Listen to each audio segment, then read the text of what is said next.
आप सभी का कुमार क्लासेस के यूट्यूब चैनल पर स्वागत है। स्टूडेंट्स, अभी तक ट्रांसफार्मर में हम लोगों ने 2 वीडियोज देखा है आप लोगों ने, और एक में हमने ट्रांसफार्मर के परिचय के संबंधित जानकारी दिया था, जो महत्वपूर्ण क्वेश्चन आते हैं। दूसरे वीडियोज में बाकी क्वेश्चंस जो ट्रांसफार्मर के कार्य सिद्धांत के संबंधित था। ये तीसरा वीडियो है, इसमें हम 3 फेज ट्रांसफार्मर के संबंधित अध्ययन करेंगे।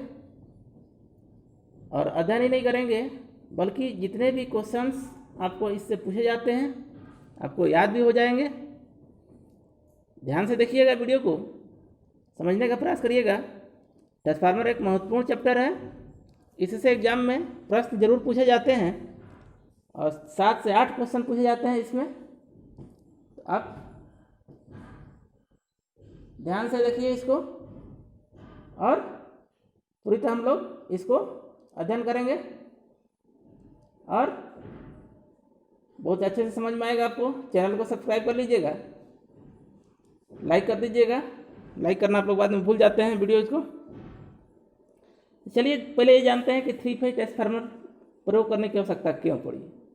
सिंगल फेज ट्रांसफार्मर हम प्रयोग कर रहे थे, तो क्या ज़रूरत पड़ी कि हम 3 फेज ट्रांसफार्मर प्रयोग करें, ये जानना पहले ज़रूरी है। तो देखिए स्टूडेंट्स, 3 फेज ट्रांसफार्मर जो होता है, इसका सबसे पहला जो बिंदु है, जो फायदा है, लाभ है, वह यह है कि देखिए इसमें 3 क्या होता है, प्राइमरी वाइंडिंग होगा।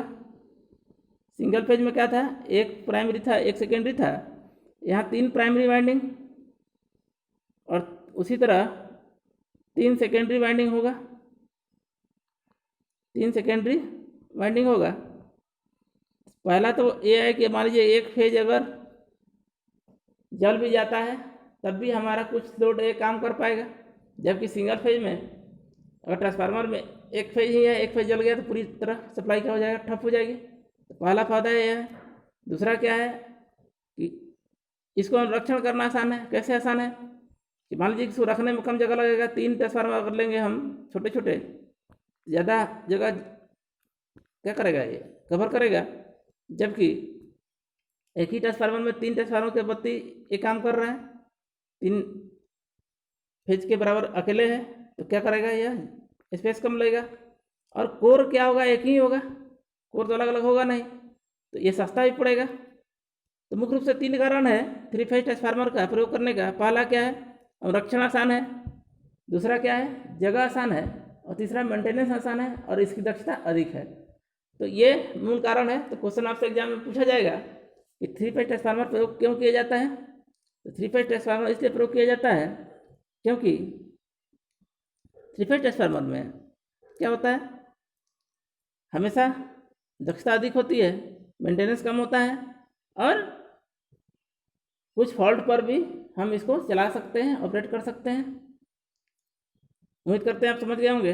अब सवाल उठता है कि 3 फेज ट्रांसफार्मर जो होता है वो कितने तरह का होगा। तो चलिए एक एक करके अध्ययन करते हैं और क्या क्या क्वेश्चन इससे पूछा जाता है उसको भी हम लोग देखते चलेंगे। तो पहला आता है आपको स्टार स्टार कनेक्शन। देखिए हमने फिगर इसको बना कर रखा है, दिखाई दे रहा होगा आपको। स्टार स्टार कनेक्शन शॉर्ट में आपको ऐसे ऐसे भी दे देगा। स्टार स्टार कनेक्शन होता है। ये फिगर है 3, देखिए फेज है, हम लोग वाइंडिंग किए हैं आर वाई और बी से। सेकेंडरी में भी आर वाई बी है। बीच में ये क्या है, एयर है। ये दोनों इलेक्ट्रिकली रूप से अलग अलग है, मैग्नेटिकली रूप से जुड़ रहा है फ्लक्स बनाकर। स्टूडेंट्स, पहला नंबर तो जो क्वेश्चन पूछा जाता है, क्वेश्चन ये पूछा जाता है कि 3 फेज स्टार स्टार ट्रांसफार्मर जो होता है वो किसके लिए उपयुक्त होता है, ठीक है, और इसमें क्या होता है। तो पहला नंबर जानिए, पहला पॉइंट, पहला एसी थ्योरी हम लोग पढ़ चुके हैं, आप जानते होंगे। इसमें फेज और लाइन वोल्टेज के बारे में हमने बताया था। इसमें फेज वोल्टेज क्या होता है, लाइन वोल्टेज से कम होता है। क्या होता है, पहला पॉइंट आप लिख लीजिएगा, पूछेगा आपसे एग्जाम में कि स्टार स्टार कनेक्शन में क्या होगा, फेज वोल्टेज का मान लाइन वोल्टेज से अधिक होगा, बराबर होगा, कम होगा। तो क्या होगा, फेज वोल्टेज क्या होगा, लाइन वोल्टेज से कम होगा, लाइन वोल्टेज से कम होगा, लेसर देन होगा, यानी ग्रेटर देन लाइन वोल्टेज होगा। दूसरा पॉइंट क्वेश्चन पूछा जाएगा आपसे कि स्टार स्टार कनेक्शन में क्या होगा, किस तरह के प्रयोग किया जाता है। तो सिर्फ ये बैलेंस लोड के लिए प्रयोग किया जाता है। किसके लिए किया जाता है? बैलेंस लोड के लिए। बैलेंस लोड के लिए। बैलेंस लोड का कहने का मतलब है कि तीनों फेज में अगर लोड समान है तो यह अच्छा तरह कार्य करेगा। अगर तीनों फेज में लोड गड़बड़ होगा, यानी एक फेज अगर जल जाता है तो यह कार्य करना बंद कर देगा। और इसमें न्यूट्रल, इसमें थर्ड हार्मोनिक्स उत्पन्न होता है, इसीलिए क्या करते हैं, न्यूट्रल को अर्थ किया जाता है। क्या करते हैं? न्यूट्रल को अर्थ करते हैं। और सेकेंडरी में लोड क्या होगा? संतुलित होना चाहिए। अगर लोड संतुलित नहीं होगा तो यह संतुलित ढंग से काम नहीं कर पाएगा। तो 4 क्वेश्चन पॉइंट याद रखना है आपको यहाँ पर। पहला पॉइंट याद रखिएगा, हमने बताया कि क्या होगा, लाइन वोल्टेज का मान ज़्यादा होगा, फेज वोल्टेज का कम होगा। दूसरा क्या होगा, इसमें थर्ड हार्मोनिक होने के कारण न्यूट्रल अर्थ होना चाहिए। स्टार स्टार है तो इसमें न्यूट्रल पॉइंट होगा, वो अर्थ होना चाहिए। दूसरा क्या होगा कि यह सिर्फ बैलेंस लोड पर काम करेगा, संतुलित लोड पर कार्य करेगा, असंतुलित लोड पर कार्य नहीं करेगा। ये बहुत इंपॉर्टेंट है, ये क्वेश्चन बार बार पूछा जाएगा, याद रखिएगा। स्टार स्टार क्या होगा, सिर्फ बैलेंस लोड पर काम करेगा, बैलेंस लोड अर्थात संतुलित लोड पर। यह क्वेश्चन आपसे पूछा कि अगर स्टार स्टार ट्रांसफार्मर है, एक फेज उसमें उड़ जाए तो क्या काम करेगा? तो नहीं काम करेगा। ठीक है, काम तभी करेगा जब यह न्यूट्रल से अर्थ हो। ठीक है ना। चलिए दूसरा देखते हैं कनेक्शन को। दूसरा कनेक्शन हम बोलेंगे डेल्टा डेल्टा। क्या है? Delta delta. अच्छा, एक चीज़ में इसमें और देख लीजिए, स्टार स्टार में स्टार स्टार का और एक क्वेश्चन पूछ सकता है कि ये क्या होता है। इसका प्रयोग जो होता है हम छोटे आकार के ट्रांसफार्मर के लिए करते हैं। ठीक है, क्या करते हैं? छोटे किंतु उच्च वोल्टेज के लिए प्रयोग करते हैं। स्टार स्टार का संयोजन क्या होगा? छोटे के लिए, लेकिन क्या होगा? स्टेप अप के लिए, उच्च वोल्टेज करने के लिए। का मतलब क्या? स्टेप अप ट्रांसफार्मर के रूप में प्रयोग करते हैं। तो ये भी इंपॉर्टेंट है, याद रखिएगा। स्टार स्टार स्टेप अप के लिए, किंतु छोटे ट्रांसफार्मर के लिए। चलिए दूसरा देखते हैं डेल्टा डेल्टा कनेक्शन। तो डेल्टा डेल्टा कनेक्शन, ये फिगर आप देख रहे हैं, दोनों तरफ डेल्टा बना हुआ है, आर वाई भी, इसमें न्यूट्रल का कोई पॉइंट नहीं है। और यह जो कार्य करता है, क्या करता है? संतुलित अथवा असंतुलित लोड दोनों पर कार्य करता है। तो पहला ये देख क्वेश्चन नहीं पूछेगा कि निम्न में से कौन सा 3 फेज ट्रांसफार्मर बैलेंस के साथ साथ अनबैलेंस लोड पर कार्य कर सकता है, अर्थात संतुलित और असंतुलित लोड पर कार्य कर सकता है। वो कौन होगा? डेल्टा डेल्टा, संतुलित तथा असंतुलित लोड। असंतुलित लोड का कार्य जो होगा क्या करता है? ये कर लेता है। इसके साथ साथ ये भी क्वेश्चन पूछा जाएगा कि अगर एक वाइंडिंग की साइड जल जाए क्या होगा? क्वेश्चन पूछा जाएगा कि डेल्टा डेल्टा कनेक्शन में एक वाइंडिंग और जल जाए तो कितना ये एफिशिएंसी पर कार्य करेगा? तो 57.75% पर कार्य करेगा। ये क्वेश्चन बार बार पूछा जाएगा। लगभग आधा लोड पर कार्य करेगा। एक फेज जल जाएगा तो क्या होगा? आधा लोड पर कार्य करेगा। तो उम्मीद करते हैं आप समझ गए होंगे। उसी तरह तीसरा कनेक्शन जो होता है वो कहते हैं हम स्टार डेल्टा कनेक्शन। ये फिगर है स्टार डेल्टा कनेक्शन का। एक स्टार है प्राइमरी में और सेकेंडरी में क्या है? डेल्टा है।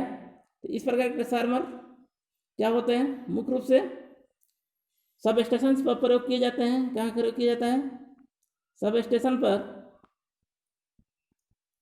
सब स्टेशन पर प्रयोग किए जाते हैं। और यह स्टेप डाउन ट्रांसफार्मर के रूप में कार्य करता है। क्या होगा? स्टेप डाउन के रूप में कार्य करता है। इसके साथ साथ इसके प्राइमरी वोल्टेज क्या होते हैं? कम होते हैं। और सेकेंडरी डेल्टा में होने के कारण थर्ड हार्मोनिक वहन करती है। सिर्फ यहाँ से एक क्वेश्चन पूछेगा, स्टेप डाउन के रूप में कार्य करता है। ठीक ना। और ये ट्रांसफार्मर जो है सब स्टेशन पर प्रयोग किए जाते हैं स्टेप डाउन के रूप में। चौथा कनेक्शन होगा डेल्टा स्टार कनेक्शन। तो डेल्टा स्टार कनेक्शन क्या होगा? इस प्रकार का उपयोग जो है मुख्यतः किया जाता है, उपकेंद्रों पर प्रयोग किया जाता है उच्च वोल्टेज में, ठीक है। और इसके साथ साथ सब स्टेशनों पर डिस्ट्रीब्यूशन ट्रांसफार्मर के रूप में लो वोल्टेज स्टेप डाउन के लिए भी किया जाता है। इसका जो प्रयोग किया जाता है, क्या किया जाता है, डेल्टा स्टार का प्रयोग जो है उत्पादन केंद्रों पर, ये क्वेश्चन याद रखिएगा, क्वेश्चन पूछेगा आपसे कि सब जनरेटिंग स्टेशन या उत्पादन केंद्र पर कौन सा प्रयोग किया जाता है, तो डेल्टा स्टार किया जाता है। और वहाँ पर क्या करेगा, ये स्टेप अप के रूप में काम करेगा, जबकि इसी ट्रांसफार्मर को क्या किया जाता है, डिस्ट्रीब्यूशन सिस्टम में किया जाता है स्टेप डाउन के रूप में, ठीक है। उम्मीद करते हैं आप समझ गए होंगे। इसके साथ साथ ये तो मुख्य रूप से कनेक्शन था, इसके साथ साथ एक और कनेक्शन आपको पढ़ने को मिलेगा, जो कि एक कनेक्शन नहीं है, एक जब ये कहा जाता है कि जब हमने चर्चा किया आपको कि एक फेज अगर उड़ जाता है तो क्या करता है, 2 फेज ही बचता है हमारा, उसको एक स्पेशल नाम दिया गया वीवी कनेक्शन। इसको ओपन डेल्टा कनेक्शन भी बोलते हैं। क्या बोलते हैं, ओपन डेल्टा कनेक्शन भी बोलते हैं इसको, वीवी कनेक्शन। तो याद रखिएगा इसको, यह वीवी कनेक्शन क्या होता है, डेल्टा डेल्टा संयोजन होता है, लेकिन इसमें क्या होता है, प्राइमरी तथा सेकेंडरी में केवल 2 वाइंडिंग होता है, एक वाइंडिंग क्या होता है, जल जाता है, अर्थात जल जाता है, वही स्थिति हो जाती है, उसी का अलग नाम दे दिया गया। तो यही अगर क्वेश्चन पूछता है कि वीवी कनेक्शन कितने एफिशिएंसी पर कार्य करता है, तो हमने उधर भी देखा था कि क्या कितने पर कार्य करता है, 57%, 57.5% पर काम करता है, यानी 58% भी ऑप्शन हो सकता है। तो वीवी कनेक्शन क्या है, डेल्टा डेल्टा कनेक्शन ही है। अगर एक फेज उड़ जाता है या एक फेज उसमें हटा देते हैं हम लोग, तो क्या होता है, डेल्टा कनेक्शन, ओपन डेल्टा या वीवी कनेक्शन कहलाता है। तो क्वेश्चन आपसे यही पूछेगा। अगला क्वेश्चन पूछता है आपको स्कॉट कनेक्शन, ये भी इम्पोर्टेंट है। यहाँ से मात्र एक क्वेश्चन पूछा जाता है स्कॉट कनेक्शन से, आपसे ये क्वेश्चन पूछा जाता है। क्वेश्चन आपसे जो पूछा जाता है स्टूडेंट, वो यह होता है कि स्कॉट कनेक्शन का प्रयोग क्यों किया जाता है। तो उसका प्रयोग जो करते हैं स्कॉट कनेक्शन का, 2 फेज से 3 फेज के लिए तथा 3 फेज से 2 फेज के लिए किया जाता है। याद रखिएगा, यह स्कॉट कनेक्शन क्या प्रयोग किया जाता है, क्वेश्चन एग्जाम में पूछेगा, 2 फेज से 3 फेज बनाने के लिए या 3 फेज से 2 फेज बनाने के लिए किस कनेक्शन का प्रयोग करते हैं, तो हम करते हैं स्कॉट कनेक्शन का। तो उम्मीद करते हैं आप 3 फेज ट्रांसफार्मर को समझ पाए होंगे। अब एक क्वेश्चन उठता है यहाँ पर कि 3 फेज ट्रांसफार्मर भी है और सिंगल फेज ट्रांसफार्मर भी है। अब इसमें अगर ट्रांसफार्मर को जोड़ने की क्रिया क्यों आवश्यकता पड़ी, जिसको हम कहते हैं समानांतर विधि, पोलराइजेशन करना, तो उस चीज़ को समझना जरूरी है। ट्रांसफार्मर को हमें जोड़ने की आवश्यकता क्यों पड़ती है। हम एक साथ कई ट्रांसफार्मर को जोड़ के भी चलाते हैं आवश्यकता अनुसार, तो उसे कहते हैं हम ट्रांसफार्मर का समांतर परिचालन। क्या बोलते हैं, ट्रांसफार्मर का समांतर परिचालन। और इसमें 2 कारण हैं कि पहला है कि क्या शर्त होना चाहिए, दूसरा है कि हमको समानांतर चलाने के लिए क्या क्या आवश्यकता होनी चाहिए। तो पहला क्वेश्चन हम डिस्कस करते हैं जो एग्जाम में पूछता है आपके, ट्रांसफार्मर का समानांतर परिचालन क्यों आवश्यक है। तो आवश्यक इसलिए है, इससे क्या होता है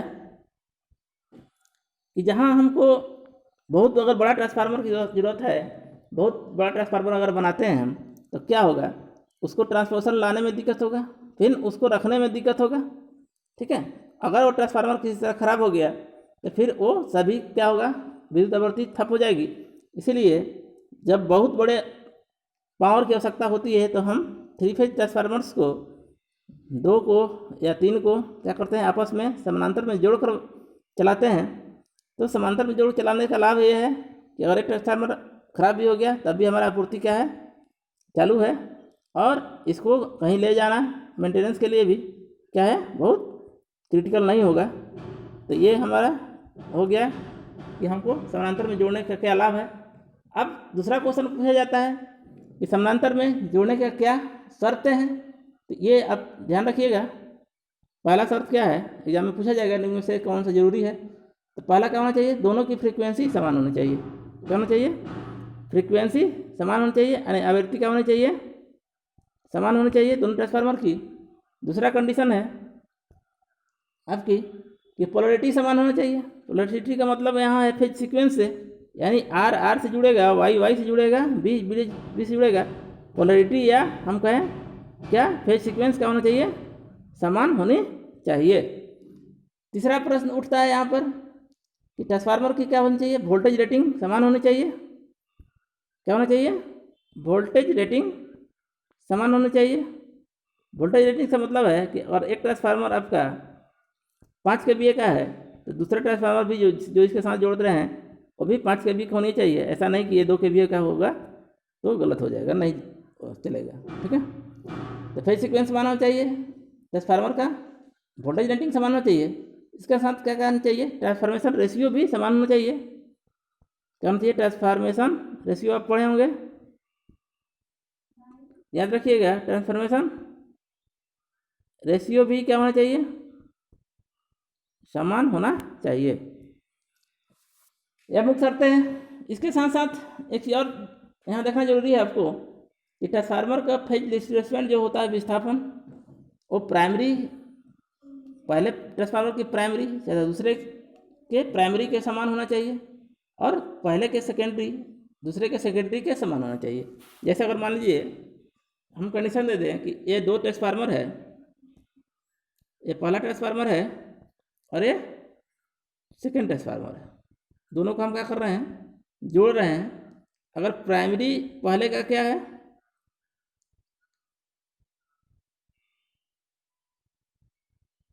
पहले का स्टार है, ठीक है, और सेकेंडरी भी इसका स्टार है, ठीक ना, तो दूसरे का भी क्या होना चाहिए, स्टार स्टार होना चाहिए। शर्त क्या है कि पहले ट्रांसफार्मर की प्राइमरी तथा दूसरे ट्रांसफार्मर की प्राइमरी समान होना चाहिए, और दूसरे के सेकेंडरी और पहले के सेकेंडरी भी क्या होना चाहिए, समान होना चाहिए, तभी जाके समानांतर में जुड़ेगा। अर्थात अगर पहले का क्या है, स्टार है, दूसरे का भी क्या होना, स्टार चाहिए बराबर। दूसरे का सेकेंडरी स्टार है तो दूसरे का भी सेकेंडरी स्टार होना चाहिए। यानी अगर पहला ट्रांसफार्मर स्टार स्टार है तो इसके साथ स्टार स्टार ही जुड़ेगा, ठीक ना। उसी तरह अगर पहला ट्रांसफार्मर डेल्टा डेल्टा है, अर्थात प्राइमरी भी इसका डेल्टा, सेकेंडरी भी डेल्टा, तो दूसरे ट्रांसफार्मर का भी प्राइमरी डेल्टा होना चाहिए और सेकेंडरी भी डेल्टा होना चाहिए। उसी तरह अगर तीसरा कंडीशन आता है कि पहला जो ट्रांसफार्मर है उसका प्राइमरी डेल्टा है और सेकेंडरी क्या है, स्टार है, तो दूसरे ट्रांसफार्मर जो है उसका भी प्राइमरी क्या होना चाहिए, डेल्टा होना चाहिए और सेकेंडरी स्टार होना चाहिए। चौथा कंडीशन क्या आता है कि अगर पहले का ट्रांसफार्मर क्या है, प्राइमरी है स्टार और सेकेंडरी है डेल्टा, तो दूसरे ट्रांसफार्मर का भी क्या होना चाहिए, प्राइमरी स्टार होना चाहिए और सेकेंडरी डेल्टा होना चाहिए। तो ये भी क्वेश्चन पूछा जाएगा कि दे देगा आपको इनमें से कौन समानांतर संभव है, तो क्या होना चाहिए, दोनों का समान होना चाहिए। उम्मीद करते हैं आप समझ गए होंगे। स्टूडेंट्स, अब आता है आपको जो क्वेश्चंस ऑटो ट्रांसफार्मर के संबंध में। ऑटो ट्रांसफार्मर क्या है और ऑटो ट्रांसफार्मर में क्या जरूरी होता है और इससे क्या क्या क्वेश्चन पूछा जाता है, तो चलिए इसको भी देख लेते हैं। देखिए ऑटो ट्रांसफार्मर एक तरह से क्या है, इसमें एक वाइंडिंग होती है और एक ही वाइंडिंग क्या होता है, प्राइमरी और सेकेंडरी दोनों का कार्य करता है। तो पहला क्वेश्चन पूछा जाएगा कि ऑटो ट्रांसफार्मर में कितने वाइंडिंग होते हैं, तो एक ही वाइंडिंग होती है, वाइंडिंग एक होती है, और यही क्या करता है, प्राइमरी के रूप में, और यही क्या होता है, सेकेंडरी के रूप में भी कार्य करता है। अब प्राइमरी के रूप में सेकेंडरी के रूप में कैसे कार्य करेगा, अगर ट्रांसफार्मर क्या है, स्टेप अप है, तो क्या होगा, इसका अगला भाग क्या होगा, ज़्यादा टर्न होगा, जबकि पिछले भाग में कम टर्न होगा। तो इससे फ़ायदा क्या होता है, पहला नंबर फ़ायदा यह होगा कि कॉपर की बचत होती है, वाइंडिंग हमारा कम होता है। कॉपर का क्या होता है, बचत होती है, कॉपर की बचत होती है, और कॉपर की बचत होने से क्या होता है, कॉपर लॉस भी कम होगा। अगर कॉपर कम होगा तो कॉपर लॉस भी कम होगा। इससे क्या होगा, इसकी दक्षता बढ़ जाती है, इसकी दक्षता क्या होती है, बढ़ जाती है, दक्षता बढ़ जाती है। तो क्वेश्चन ये पूछेगा पहला नंबर, ऑटो ट्रांसफार्मर से ऑटो ट्रांसफार्मर वाइंडिंग कितने, तो एक आंसर। दक्षता कितनी होती है, तो अधिक होती है। इसका क्या फ़ायदा है, इसमें कॉपर लॉस कम होता है। इसका कारण क्या है कि कॉपर जो होता है कम लगता है, यानी वाइंडिंग खर्चा हमारा बच जाता है। लेकिन ये छोटे ट्रांसफार्मर में प्रयोग किए जाते हैं, इसको बहुत बड़े ट्रांसफार्मर में प्रयोग नहीं किया जाता है। तो उम्मीद करते हैं ये भी क्वेश्चन आप समझ गए होंगे। अब जो क्वेश्चन पूछा जाता है आपसे स्टूडेंट्स, वो है इंस्ट्रूमेंट ट्रांसफार्मर का उपयोग के आधार पर हम इंस्ट्रूमेंट ट्रांसफार्मर को पढ़ते हैं। एक होता है करंट ट्रांसफार्मर, जिसको शॉर्ट में हम बोलते हैं सीटी, और एक होता है पोटेंशियल ट्रांसफार्मर, जिसको हम शॉर्ट में बोलते हैं पीटी। तो इसको चलिए देख लेते हैं। पहले देखते हैं करंट ट्रांसफार्मर को। तो देखिए यहाँ पर करंट ट्रांसफार्मर, तो पहला क्वेश्चन है उठता है करंट ट्रांसफार्मर जो होता है वह कैसा ट्रांसफार्मर होता है और क्या क्यों प्रयोग करते हैं। तो करंट ट्रांसफार्मर है, इसको हम क्या करते हैं, उच्च करंट मापने के लिए प्रयोग करते हैं। उच्च करंट मापने के लिए प्रयोग किया जाता है, और यह एक स्टेप अप ट्रांसफार्मर होता है। अब आपको ये डाउट हो रहा होगा, सर स्टेप अप ट्रांसफार्मर है, इसमें तो वोल्टेज अधिक होगा और अधिक करंट के लिए हम क्यों मापेंगे, कैसे मापेंगे। चलिए इसको समझते हैं। मैं सबसे पहले बनाता हूँ फिगर, तब आपको हो जाएगा क्लियर। ठीक है, तो देखिए स्टूडेंट्स, इसका फिगर जो है देख लेते हैं हम लोग, और ये आपको क्लियर हो जाएगा किस तरह ऐसा होता है। चलिए बनाते हैं फिगर।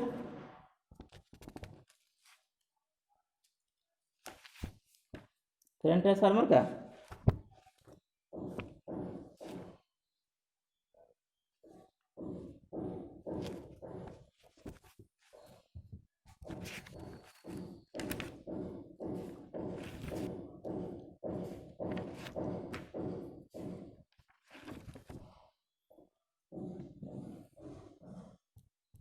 करंट ट्रांसफार्मर, इसको हम लिखते हैं सीटी शॉर्ट में।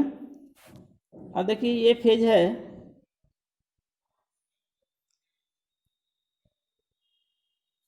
ये फेज हो गया, ये हो गया प्राइमरी, यानी सप्लाई हम किसको देंगे, प्राइमरी में देंगे। अब बीच में ये इंसुलेशन है, और ये हो गया आपका सेकेंडरी, और सेकेंडरी में हम लगाएंगे आमीटर। ठीक है, सेकेंडरी में आमीटर लगाएंगे। तो क्या होता है, यह उच्च धारा मापने के लिए प्रयोग किया जाता है, और इसके प्राइमरी क्या होते हैं, मोटे तार का प्रयोग किया जाता है। ठीक है, क्या होता है, मोटे तार, और कम टर्न का होगा क्योंकि अधिक करंट बहता है। और सेकेंडरी में आमीटर लगाते हैं, यह क्या होता है, स्टेप अप ट्रांसफार्मर होता है। देखिए अब करते क्या है कि सेकेंडरी को शॉर्ट कर देते हैं एम्पियर मीटर से, और इसमें तुलना ले लेते हैं। जैसे मान लीजिए स्टेप अप है जो कि पावर समान है, V इंटू आई है, देख रहे हैं, V इंटू आई है।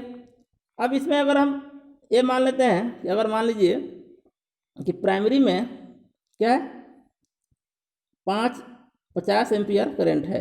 ठीक है, 50 एम्पियर करंट है, तो इसमें अगर क्या होता है, 5 एम्पियर आता है।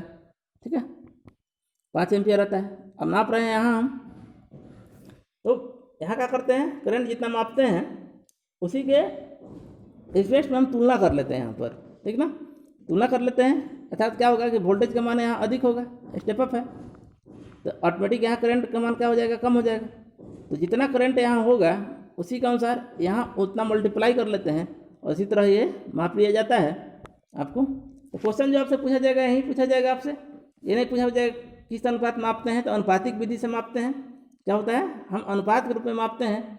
ये वहाँ हम गणना करते हैं प्राइमरी में इतना करंट आ रहा है, तो वोल्टेज यहाँ इतना आ रहा है, तो उसके अनुपात का जो रेशियो होता है, जिसे ट्रांसफॉर्मेशन रेशियो बनाते हैं, उसी आधार पर हम इसको गणना कर लेते हैं, होता है स्टेप अप ट्रांसफार्मर। तो याद करने वाली जो बात है, आपसे जो क्वेश्चन पूछा जाएगा कि करंट ट्रांसफार्मर का प्रयोग किस लिए किया जाता है, तो उच्च धारा मापने के लिए किया जाता है, और ये मीटर कहाँ लगाया जाता है, तो सेकेंडरी में लगाया जाता है, और यह स्टेप अप ट्रांसफार्मर है। ठीक है, उम्मीद करते हैं आप समझ गए होंगे। अच्छा, उसी तरह है पोटेंशियल ट्रांसफार्मर। तो पोटेंशियल ट्रांसफार्मर में भी क्या होता है, दूसरा है, अब इसमें क्या बोलते हैं, उच्च वोल्टेज मापते हैं। ठीक है, अब उच्च वोल्टेज मापते हैं, यह होता है स्टेप डाउन ट्रांसफार्मर, जैसे उसका उल्टा है। और इसमें जो आमीटर होता है वो क्या करते हैं, हम इसमें वोल्ट मीटर लगाते हैं, और इसको भी अनुपातिक तरीके से मापते हैं। ठीक है, अनुपातिक तरीके से मापते हैं। वोल्ट मीटर क्या करता है, समांतर में जोड़ा जाता है, किसके, सेकेंडरी के। ठीक ना, सेकेंडरी के समांतर में हम जोड़ देते हैं, तो अगर इसको फिगर बनाना चाहें तो बना सकते हैं आप। प्राइमरी और यहाँ आप वोल्ट मीटर जोड़ दिए, ठीक ना, और यहाँ भी अनुपातिक ढंग से माप लेते हैं। तो क्वेश्चन स्टूडेंट से यही सीख दो, याद रखना है कि प्राइमरी पोटेंशियल ट्रांसफार्मर जो होता है स्टेप अप ट्रांसफार्मर होता है, ठीक है, और इसके सेकेंडरी में क्या करते हैं हम वोल्ट मीटर लगाते हैं।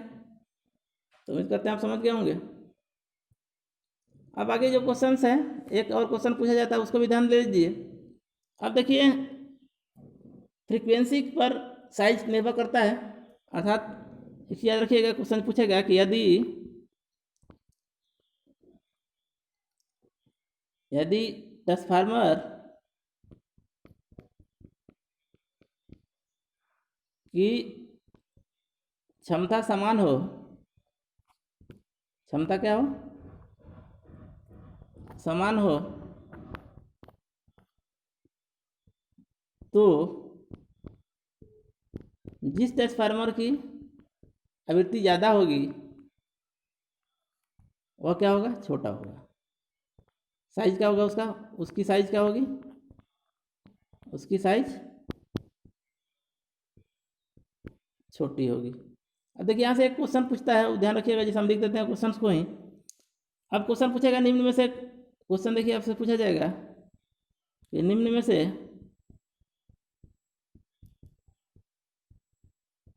कौन सबसे छोटे साइज का ट्रांसफार्मर होगा।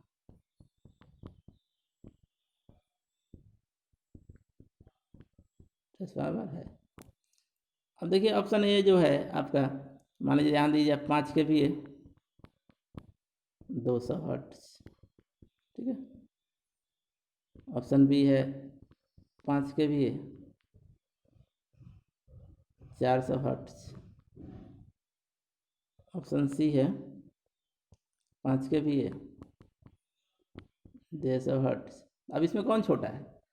अब देखिए जो सबसे साइज कौन होगा, फ्रीक्वेंसी सबसे अधिक kVA क्षमता क्या है, समय 5 kV है, लेकिन इसमें फ्रीक्वेंसी 200 है, इसमें 400 है, इसमें 150 है। तो 400 kVA वाला, 400 हर्ट्ज वाला जो फ्रीक्वेंसी है वो सबसे छोटा साइज होगा, क्योंकि इसका कोर जो होता है पतला होता है, जिसे हम एयर कोर कहते हैं, डिस्कस भी किए थे हम लोग, या फेराइट कोर कहते हैं। तो याद रखिएगा, ये क्वेश्चन बार बार पूछा जाता है, जो आप कन्फ्यूज हो जाते हैं। तो उम्मीद करते हैं ट्रांसफार्मर आपको अच्छी तरह समझ में आया होगा। तो अब नेक्स्ट वीडियो में मिलेंगे ट्रांसफार्मर के न्यूमेरिकल प्रश्नों के साथ। कंसेप्ट वीडियोज खत्म हो गया, एक बार पुनः सभी वीडियोज को देख लीजिएगा और क्वेश्चन बनाइएगा, आपसे बनेगा। अब मैं नेक्स्ट वीडियोज में आजकल मैं अपलोड कर दूंगा एक वीडियो न्यूमेरिकल के लिए, इसे न्यूमेरिकल इंपॉर्टेंट है, और एक ऑब्जेक्टिव के लिए। Thank you.